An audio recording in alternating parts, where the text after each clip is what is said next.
Hello everyone again to my YouTube channel. Today I will discuss with you in one of useful algorithms we have in machine learning in classification. So logistic regression is an algorithm for classification problem. Okay, so we use this algorithm of logistic regression to solve classification problems. Can be binary classification or multi-class classification. So here, okay, sorry.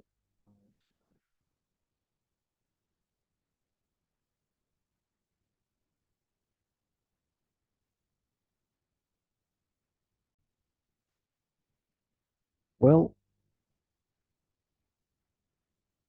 the logistic regression. So at first time, if anyone read this name of regression, uh,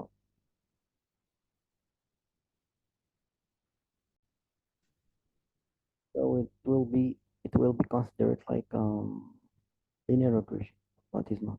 I will show you why. So this name it's coming after changing the equation of this algorithm. So as I said before, can be solved with binary classification. That's when we have two outputs. Can be 0, 1, 2, 4. That's when we have two things. Okay, two possibilities. Or we can have more than two. Can be three or four. That's different. Well, so let's show you now. So based on this small data set we have here, we have one independent variable. So let's call it play hours, and the output is pass or file. Here it's binary classification. So we have two answers. We have file or pass. That's mean 0, 1. Well, here we see this data set we have. So by hours, of course, we have 9 hours, 8, 7, 8, 3, 2, and in the other part or in other side we have the output can be pass, can be file. Okay, this is binary classification because we have two. And here in machine learning, as I told before, we need to change everything. So we have some categorical variables, of course, but we need to change it to a numbers because the algorithms work behind machine learning does not able to understand the string values. So for this reason, we need to convert it to a numerical values. Of course, we have strategy and we have methods and approach to use it to making this transformation. Here, based on this example, small example we have here, we have hours and the file or pass. Well, here what we see in this graph, okay, so we have this bit line, okay, so with the bit line logistic regression, we are going to find the bit fit line in a way that can be able to categorize pass and file separately. Well, here as we see we have the bit line. This, so behind this bit line we have an equation, okay, of y equals something. So I'm sorry for my writing. Okay, here we have the baseline here because we separate perfectly these two class we have. We have pass this point. All these blue points represent the past class, and the black points represent the file class. Okay. So the question here is, can we solve a classification problem using regression? That is important question, and we gonna get the answer after here. So as we see, if I turn to my data sheet, so we have here 9 hours, and the correspondent answer is 0. This means it's 5. 8, 7, 6, all these things it's 5. And for 4, 3, and 2, and 5 we have past. So this answer or this equation or this data is represented here, as we see with this uh, signal. Okay, so we have here, here, and also here. So will 2 hours it's passed. That means we have class 1 passed, and 4 blue points here. Okay, so we have 5. So each student or each child game more than or 6 hour or 7 hour or 8 hour or 9 hour, it will be 5 in graduate or in school. Okay, well, here what we see other, we have this line here. Okay, see the baseline, so in this case, and also we have something called the threshold, sorry. So because all this data we have here, the output it will be 0 or 1, and we have here this threshold. Threshold is considered like a hyperparameter. Well, what is the idea here? So so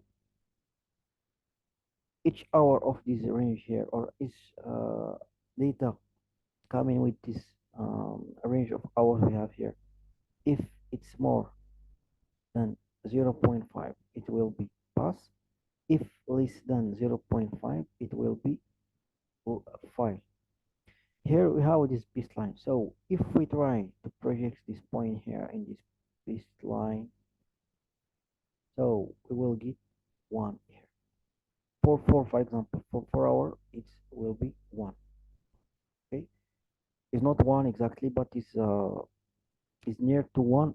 It's close to 1. Sorry, and is more than 0.5. So if we take in, for example, 5 hour here, if we project it with this baseline, this line here, and project it in this y-axis, we can get here a value is more than 0.5. That means we consider it like a pass or a 1. Okay, it will be classed as a class 1. Okay, if we take in another value, for example 7 here, and we project it in this baseline and project it here in this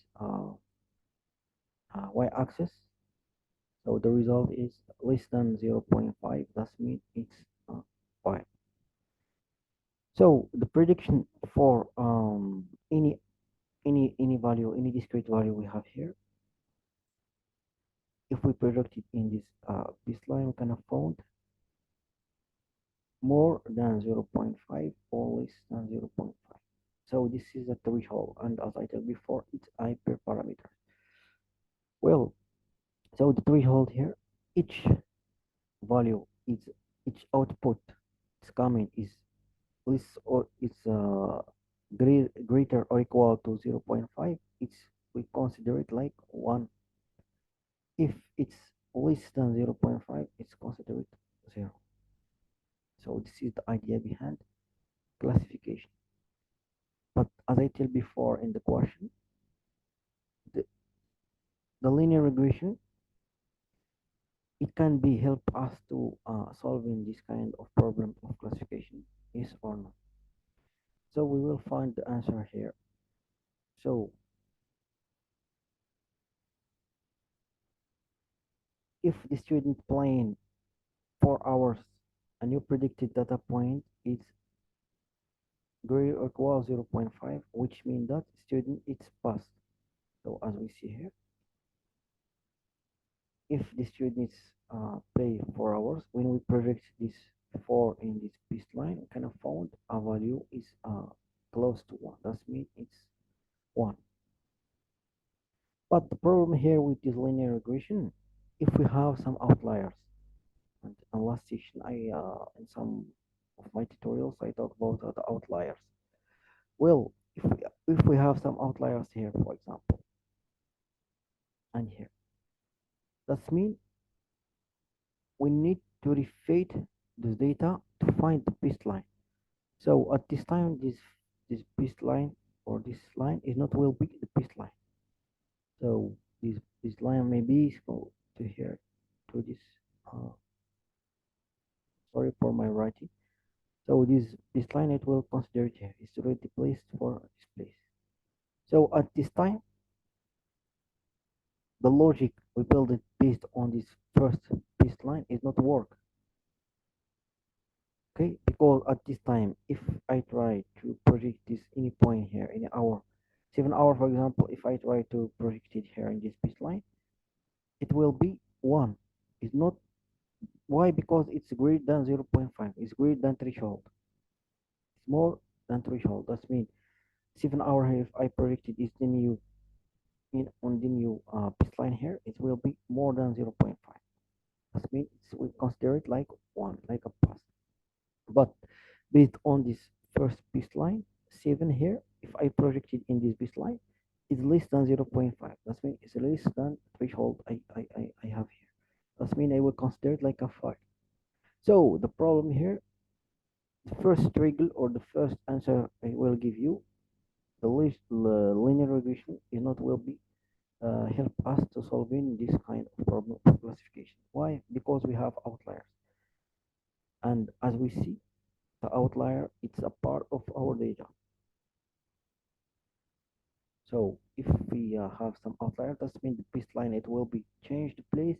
We want we want to find other fit line, and when we project each hour here, we have in x-axis and this baseline kind of found the contradiction compared to the fit line we have at the first time. So here we have the answers.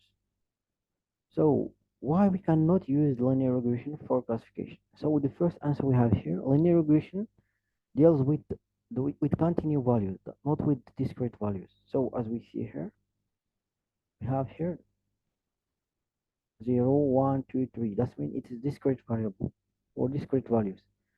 So as we know, we have continue. Sorry for writing again, and we have discrete. So continue does mean we have, for example, we have for example for my continue values, we have for example 0.9, 1.3. These continue values. But when we're talking about discrete values, we have 1, 2, 3, for example 4. This is discrete value. Okay, this is discrete variable. Well, this is the first answer. And the shift in threshold in the case of outliers that can offset the performance of our model result into wrong prediction. That's what I tell for you before. If we have some outliers in our graph, that means we need to change the place for this baseline to another one. We need to change or to find the other fit line. And when we take in any values here in x-axis and try to project it in this fit line, we can have found some results different for the first one. In this case, for example, of 7, I projected in this other baseline here, I will found it will be considered like a pass. But in the first one, it's considered like 5. So this is the problem. So for this reason, the linear regression is not able to solving this kind of problems. Okay. Well, the second or the third reason. So the outcomes. So the outcomes or the output will be more than one. So because at this time, so we have in this bit fit line, it's okay. But when I change it or this, if I consider this is the bit line, when I take in any value here in x-axis and I try to predict it inside of this bit fit line, it will be more than one. So what this example here,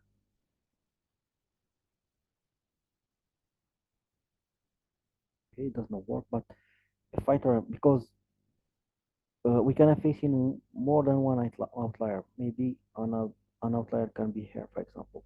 If I try to draw my line here, it's considered like a biscuit line. If I try to project another point here, for example, the intersection between this point and other one is more than one. Okay, is more than one. So at this time, So we not how we can consider it, how we can replace, and we can change it this value. Okay. Uh, so this is the first trigger with this linear regression. That means we have some values is more than one, and how we can consider it, or maybe we can find in some negative values is less than zero. At this time, how we can replace or how we can consider it. Well, for this reason, we have logistic regression. Logistic regression will be 0 or 1. That's called this squeezing technique. Okay, this is squeezing technique. We squeeze or try to squeeze this biscuit line. Okay, so what is the idea behind this logistic regression? How logistic regression solve classification problem? So at the first time we have this equation. So this equation is for a linear regression. Is so h of theta of x equal to theta 0 plus theta 1 times x. So the same time with y equal to mx plus b, for example, is the same notation. That means this is the equation of our bit line. So this is the bit fit line, okay? And when discover the parameters of our equation, we pass it to something odd called sigmoid activation function. So this is the sigmoid function. Sigma equal to 1 divided by 1 plus exponential of power of minus z. And minus z is this is the equation here. Okay, we replace it with this equation. So this is the squatting here. We squash. Okay, we squash this line. That means we pass it this equation we have here inside of sigmoid function. Okay, so we have the same graphs. We have this threshold. Okay, we have this threshold here, and we have the class of 1 and 0. That means pass or 5. So we squeeze this. So to solving all these problems, three circles we face, we solve it just with squashing this fit line. So here, theta x or theta h of h theta f of x equal to sigmoid function here of this equation of theta 0 plus theta 1 times x. That means we put this equation inside of this function of sigmoid.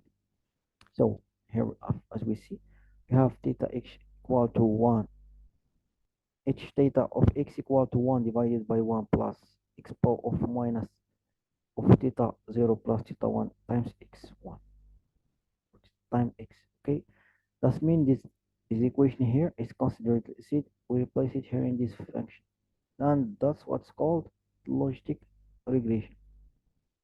Okay, so if we solving this problem of when we have some outcome it's more than zero, is sorry, it's more than one, for example, or less than zero. At this time we don't have any idea how we can predict this value.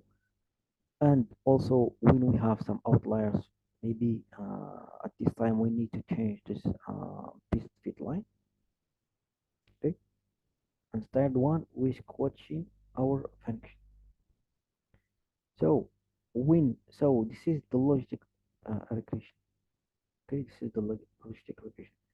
So the second thing here is the cost function. So the cost function for logistic regression. So if we consider this cost function g of theta 0, theta 1 equal to 1 divided by n, the summation of all these elements start from 1 to n of y m minus theta or h of theta x e squared.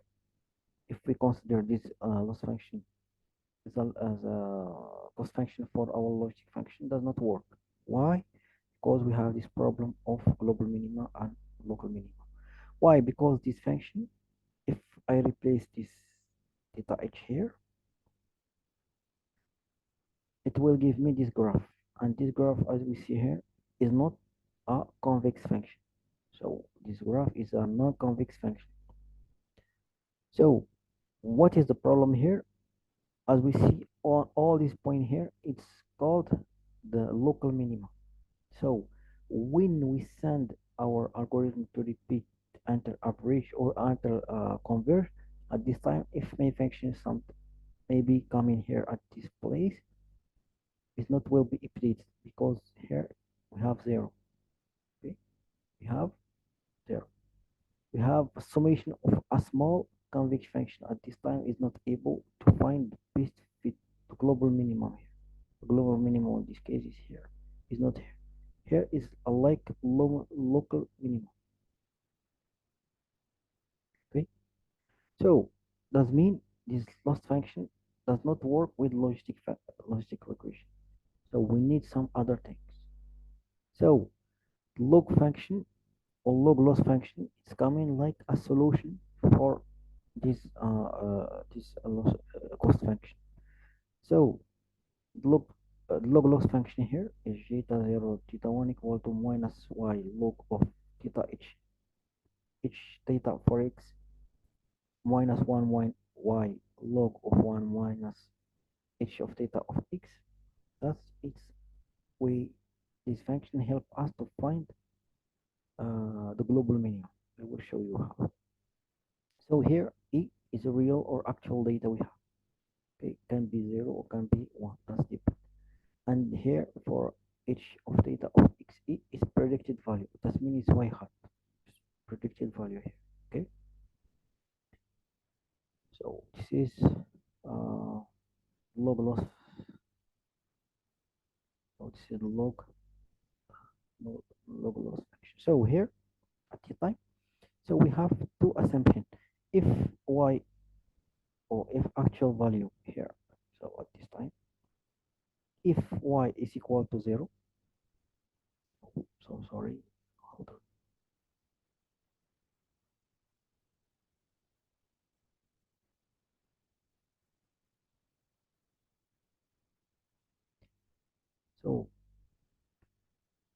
So here as we see, if y equal to 1, what's happen? If I replace 1 here, that means we have minus log of this h of theta x minus 1 minus 1.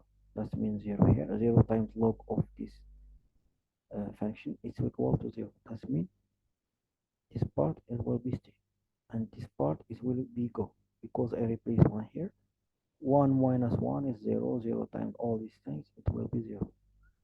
But if y equal to 0, that means here 0. If I replace 0 here, 0 times this log of this h theta of x, it will be go. And 1 minus 0 is 1. Then minus 1 log of 1 minus h of theta of x. So this is what's happening. So if y is equal to 1, that means I will get this part. If y is equal to 0, okay, y equal to 0, this part it will be stay. So here how these things help me to find the global minimum because of that. So if I try to draw this graph of this part of this function, here this, so I have this h of theta of x. So arranging here this axis. Well, what's happened? So this representation of this function is here. It will be decreased. Okay. Sorry.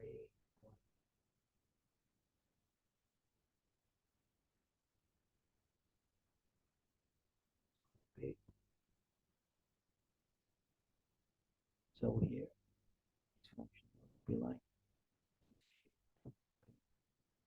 so will be decreased. It's part of this function. Okay, if I replace one in y variable, at this time this function will be like that. So here what's happened is that so we have the same function arranged in this thing in this y axis. So at this time this graph it will be like that. Will be incorrect this part. If so if y equal to 0, y equal to 1. Okay, y equal to 1. So here if we combine this graph and this graph, at this time we kind of found the shape of uh, will the shape of this convex function. If we combine this first part of this equation and first part and second part, sorry, we're gonna find something like that. That's what's called a convex function. At this time, we have the ability to find this global minimum. Okay. Well, we have this equation. At this time, we need. So the goal here is to minimizing this cost loss function, log loss function in this time because our cost function is log loss. So the goal here or the final aims is to minimizing the cost function of theta of g theta 0 theta 1 by changing theta 0 and theta 1. So theta 1 and theta 0 here is the parameters of our equation because if we remember, so the same notation y equal to mx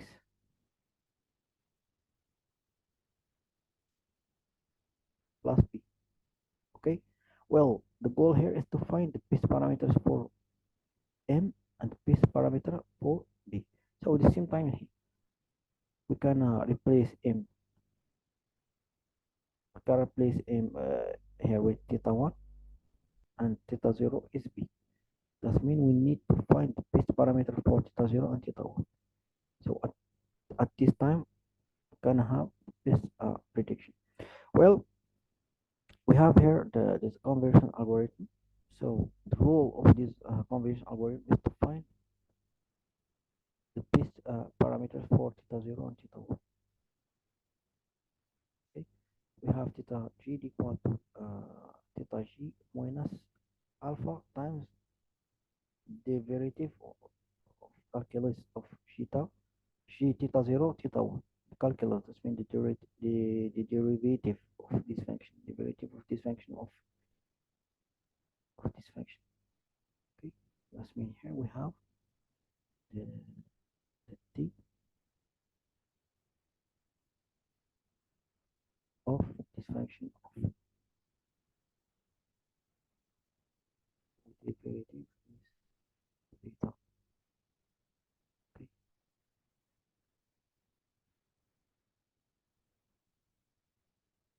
so we replace.